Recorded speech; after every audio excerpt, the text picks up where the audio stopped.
Mithun Reddy arrest తర్వాత చకచక కదులుతున్నటువంటి పావులు అంటే ఇవాళ ఏం చేయాలనుకున్నా ఈనాడు జ్యోతి ముందు స్క్రిప్ట్ రాస్తే ఆ తర్వాత దానికి అనుగుణంగా యాక్టివిటీ జరుగుతాయి. అంటే యాక్టివిటీ చేయాలనుకున్నప్పుడు ముందుగా పబ్లిక్ని ప్రిపేర్ చేయడానికి ఈనాడు జ్యోతిని వాడుతున్నటువంటి సందర్భం చూస్తున్నాం.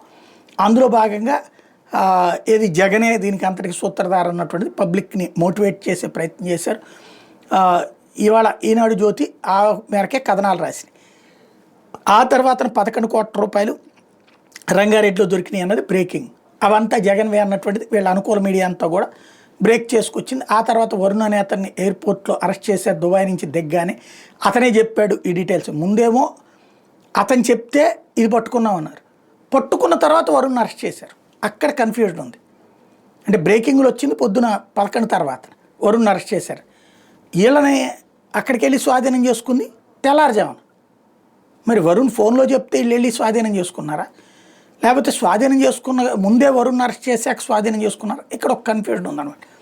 ఇవన్నీ పక్కన పెడితే ఫైనల్గా అయితే జగన్ని అరెస్ట్ చేయాలి అన్నది only simple logic, political decision. Chandrababu గారు అనుకుంటే చేయొచ్చు. అప్పుడు దర్యాప్తు అధికారులు దానికి అనుగుణంగా సాక్ష్యాలని కుకప్ చేయగలుగుతారు.